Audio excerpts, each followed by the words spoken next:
های انسانا دا ستا زندگی دا وګوره. نوح علیہ السلام صدا پاسه 1000 کاله زندگی وخه، 950 کاله تبلیغ کړو. صحیح ده، ډېر غټ عمر ول الله ور کړو. دا ویډیو تاسو ګورئ کنه، دا ماشوم دی پیدا شو، بیا سیزنی دا او بیا خپوړی دی، دا غینه پس در جوانی توبه کردا شی وي پیغمبري د ځواني یو نشه پیراله او دا غینه پس وس روان دی هغه زندگی تر روان دی چې بل ته محتاج شي او الله او فهم نه کې په دې زندگی کې بوډاواله.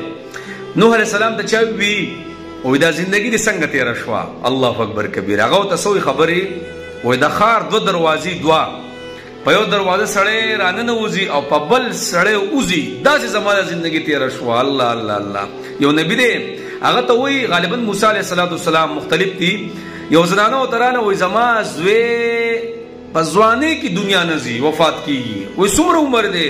وی 3.5 کال عمر چې هغه ته ورسي داغه نه پس زما زوی مړ شي. هغه ته سوې د الله بندي اخیری داسې حکومت را روان دی چې 50 کال عمر به او هغه په کې دومره عجیب حساب کتاب کوي.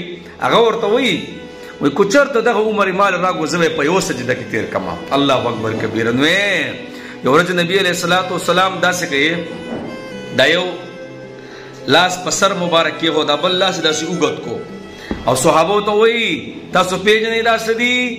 صحابه ته الله او دا رسول خپوي. نبی اسلام ته فرمایي و دا لاس موجود کو دا وای د انسان امیدونه دي، خواهشات دي، خیالات دي، جذبات دي. زبدا کوم زب هغه کوم پلاني زب کوم ډیګري زب کوم ډیګري ور لمه خو دی خو او دا څه دی؟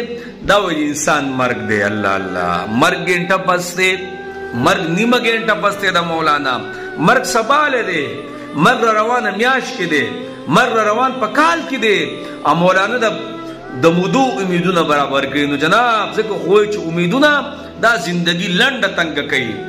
نو الله جل شانه موږ له زندگی را کړې وره ډېر لوی خراب تیر شوی دی په بنی اسرائیلو کې چې هزار سال عمر بو وي، 1500 کال عمرونه بو دا وي.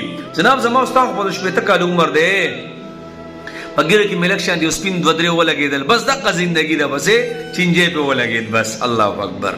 قسم دې نه په خپوړو پوه شوی ما، نه چې راچوت شوم د ځمکې نو په منډو شوم پاغي پوه نه شوم، ځواني را باندې راله په دې نه پوهېږم، روانه ده بس سحر شي او ماښام شي او دا خېټه نه ده ډېره نوارو پر خطا کړی دی. والله بس دی دې حرامو ته ودرولم، زنا ته ودرولم، ډاکو ته ودرولم، شرابونو ته ودرولم، د مسلمان بې عزتۍ ته ودرولم، په کور کې خپل ښایسته ورور د هغه دښمنۍ ته ودرولم. څه دی لږ شان زندګۍ. نو جناب لږ زندگی دا په ځان هم رحم وکړئ او په خپل زندګۍ هم رحم وکړئ. الله به تاسو کوي ګوره آیا و تاسو مونږه عبس پیدا کړی په دنیا کې؟ تاسو عبس یې نه، زما مخې ته ودرېږي. ګوره مونږ ټول به د حشر په میدان بربند ولاړو الله ته. عائشہ صاحبه د الله رسوله ولیو بل ته بګوري نه، اے عائشہ ار یو ته خپل غم ور په غاړه کړی. جناب ټول به بربند د قیامت په میدان ودرېږو.